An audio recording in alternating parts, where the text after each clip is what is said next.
교재 270쪽부터 거래처별 초기 이월에 대한 내용이 설명이 되어 있습니다.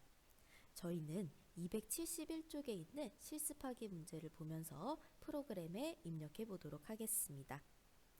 거래처별 초기 이월에 대한 내용은 거래처별로 채권, 채무를 관리하기 위한 목적으로 입력되는 서식이라고 생각해 주시면 됩니다.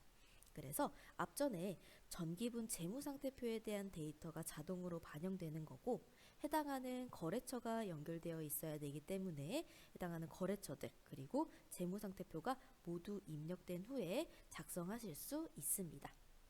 거래처별 초기 이월 메뉴는 전기분 재무제표 아래서 두 번째의 프로그램을 실행해 주시면 되겠습니다.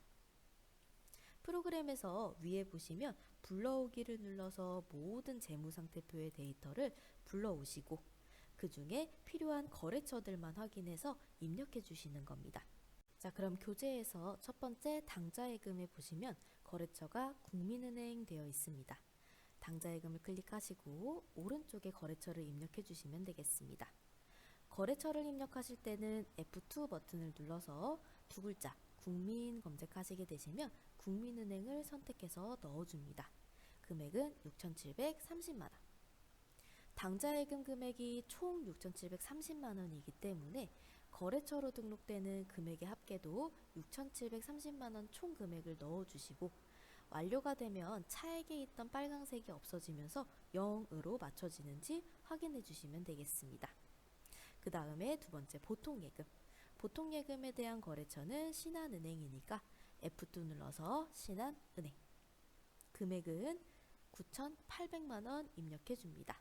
마찬가지로 차액이 0이 되었는지 확인해 주시고 그 다음은 외상매출금입니다. 외상매출금의 경우에는 두 개의 거래처가 있으니까 첫 번째 우리한복 금액은 2천만원 넣어주시고 한 개만 넣게 되면 외상매출금의 금액이 아직 차액이 발생했기 때문에 하나를 더 넣어서 금액을 모두 맞춰줍니다. 두 번째는 목화주단 금액 2,100만원 넣어주시고 난 다음에 차액이 0으로 되어 있는지 다시 확인해 주시면 되겠죠? 그 다음 바드러움입니다. 바드러움에 대한 거래처도 첫 번째 한복 담다. 여러 가지 이름이 있기 때문에 정확한 거래처 이름을 확인해서 입력해 주시고 금액은 1,000만원입니다. 두 번째 가온정 금액을 넣어주시고 1,100만원입니다. 그리고 차액이 0이 되어 있는지 마지막으로 확인해 주시면 되겠습니다. 그 다음에 외상매입금.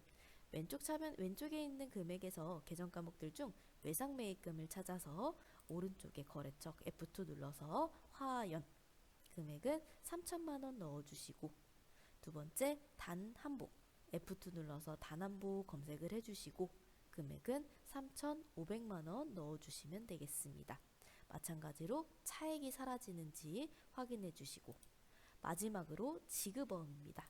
지급어음에 대한 첫 번째 거래처 F2 눌러서 명작 금액은 3,200만원 넣어주시고 두 번째 단한복 금액은 1,000만원 입력하시고 마지막에 차액이 사라지는지 확인해 주시면 되겠습니다. 전산회계 1급 시험에서는 제일 첫 번째 문제가 기초정보 관리와 관련된 내용입니다. 총 3문제가 출제가 되는데 지금까지 배웠던 회사를 등록하고 거래처를 등록하고 계정 과목 및 적요 등록을 수정하거나 추가 입력할 수 있는 내용 그리고 마지막으로 거래처별 초기 이월을 하는 부분 중에서 두 문제 정도 출제가 되고 전기분 재무제표랑 관련된 문제에서 한 문제 정도가 출제가 됩니다. 또는 지금까지 배웠던 모든 내용 중에 세 문제가 골고루 출제될 수 있으니 각각 메뉴들을 연습해서 시험 보시면 되겠습니다.